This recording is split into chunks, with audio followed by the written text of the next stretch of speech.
इकडे, कारण खूप समस्या आहेत सगळ्या पाण्याच्या पासून ते तुला माहिती आहे जास्त किती समस्या, आणि या समस्या सोडवायचं काम आता तुझं आहे आणि निश्चितपणे तू करशील अशी मी अपेक्षा व्यक्त करतो. आणि त्याचप्रमाणे जर कालचं काय ते राडा झालं तिकडे त्या काही मनसेच्या यांना सांगतो की आई बाळासाहेबांची शिवसेना आहेत, कोणाच्या बापाला घाबरणार आहे, त्याच भाषेत उत्तर तुझं पुढे दादागिरी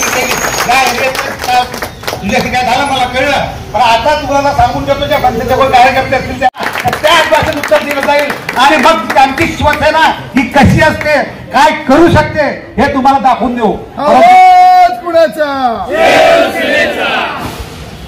आपण शिवसैनिक आहोत, निश्चितपणे आपल्याला कोणाला घाबरायची गरज नाही. आम्ही सर्व तुमच्या बरोबर आहेत. याच्या पुढे जर काय कुणी लफडं केलं तर आम्ही आहोत तुझ्या बरोबर असू, तुझ्या खांद्याला खांदा लावून जाऊ. आम्ही काय घाबरणारी अवलाद नाही मिळत. त्याचप्रमाणे इकडून ज्याच्या समस्या त्या सोडवण्याचं तुझं कर्तव्य आहे आणि खूप चांगल्या पद्धतीने तुला करावं लागेल. खूप समस्या तिकडे सगळे लोक बाहेरून आलेले आहेत, अनेक बिल्डरनी इकडे लफडी केलेली आहेत, इकडूनच्या आमदारांनी केलेली आहेत. आणि जर मात्र आपल्याला जर हे करायचं असेल तर शिवसेनेशिवाय पर्याय नाही. तू योग्य पक्षात आलात, योग्य काम केलं, तुमची सगळी टीम चांगली आहे, मला सगळं तुमचं कार्य माहिती आहे पहिल्यापासून आणि तुमच्या टीमचं मी अभिनंदन करतो. आणि पुन्हा तुला सांगतो की आम्ही तुझ्या बरोबर आहोत. समस्या सोडवण्यासाठी आम्ही तुला कधी एकटं टाकणार नाही, एवढी तुला ग्वाही देतो. आणि जय हिंद, जय महाराष्ट्र. राजे छत्रपती शिवाजी महाराज यांना वंदन करून आजच्या कार्यक्रमाला जमलेले माझे सर्व शिवसैनिक पदाधिकारी, मी तुम्हाला एवढंच सांगणार आहे, दिलीप भाऊंनी ते सांगितले, परंतु मला तुम्ही कधीही फोन करा. तुम्हाला माहितीच आहे की मला तुम्ही रात्री 2 वाजता फोन केला तरी मी येणारच आहे. त्यामुळे विरारमध्ये तुम्ही न घाबरताना काम करा बिंदास. म्हणजे तुम्हाला माहिती आहे मी इकडचं स्थानिक भूमिपुत्र आहे आणि काही लफडी करायची असतील तरी आपली तयारी आहे. कारण जे काय बोलतात ना ते आम्ही 18-19 वर्षातच केले. राहिला प्रश्न, दिलीप भाऊ तुमच्या माध्यमातून मी अविनाश जाधवला एवढंच सांगणार आहे की एकच फक्त धमकी दिली तर तो देवराज साहेबांकडे बंदोबस्त मागायला गेलेला होता.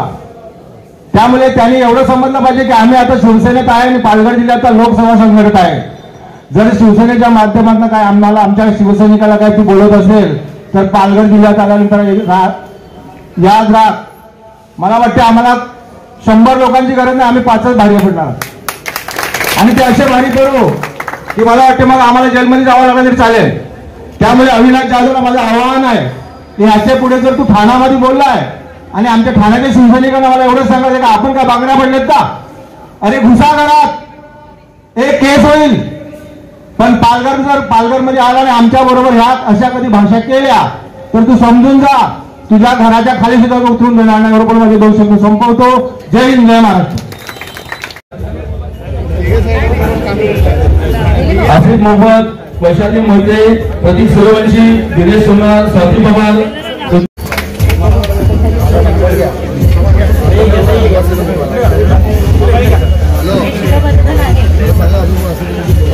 आपल्या या विभागातील सर्व पानी तो आ गया है, उसका जो प्रोसीजर है बिल्डर ने OCR लिया रहेगा, उसके बाद हाउस टैक्स लगा रहेगा तो म्यूनसिपैलिटी में एप्लीकेशन करने के लिए हमारे कार्यकर्ता उनको मदद करेंगे और सैंक्शन करके यहाँ पानी जल्दी से जल्दी कैसे मिले इसकी कोशिश हम सब मिलकर करेंगे. दिलीप पिंपले सर को थोड़ा इधर का आइडिया. दिलीप सर, महानगर पालिका में जब हम सवाल करते हैं तो वहाँ पे ये बताते हैं कि हमको hand over global city hand over हुआ महानगर पालिका या नहीं हुआ. महानगर पालिकेला वही हम लोग सवाल कर रहे हैं की हम लोग या परिसरामध्ये नमस्कार साहेब त्याच्यामध्ये सगळे प्रश्न आहेत, परंतु हे प्रश्न असून इकडूनचे स्थानिक आमदार काही लक्ष देत नाही आणि फक्त स्थानिक आमदार इकडे गाजर दाखवतात. पाणी येणार, इकडे टाकी बांधून ठेवलेली आहे, परंतु इकडे बिल्डिंगला पाणी मिळायला मिळत नाही. त्याच्यामुळे हे फक्त इकडे जे काय जे आमदारांचे आहेत ना केवळ जुमला चालू आहे. त्याच्यामुळे त्यांना आता मात्र आणखी शिवसेनेचं शाखा झालेली आहे. त्याच्यामुळे इकडूनचे कार्यकर्ते निश्चितपणे या परिसराचा प्रश्न सोडवतील. नाही सोडवलं तर आम्ही मात्र पुन्हा आंदोलन करू, प्रश्न सोडून. आज जो अविनाश जाधव को इस एरिया में कार्यकर्ता को थोड़ा डर भी है, क्या? अरे बच्चा अविनाश जाधव, उद्धव साहब का आदेश आने दे, देखते हैं. उद्धव साहब ने आदेश देना चाहिए कि अविनाश को देखते क्या है. भूल गए शायद, भूल गए. इसको ये नहीं मालूम कि जनार्दन पाटिल अभी शिवसेना में है. एक ही फोन आया था ना, तो वहाँ गया था सुरक्षा मांगने देवराज साहब के पास, मैं उधर ही था. उसको शायद मालूम नहीं होगा. अभी जनार्दन पाटिल पालघर जिले का लोकसभा संगठन है. उद्धव साहब का आदेश आने दो। हमें 500 लोगों की जरूरत है, हम 5 वोट पाँच ही बारी। कई आवाज कोणाचा कई नेता जब एंट्री करते हैं तो पहले आपके ऑफिस में आते हैं, क्या ऐसा हो सकता है कि आने वाले समय में उनको अंदर नहीं आया? उद्धव साहब का आदेश आने दो, उसको थाना घर से खाली नीचे नहीं उतरने दो। ये चैलेंज के साथ ये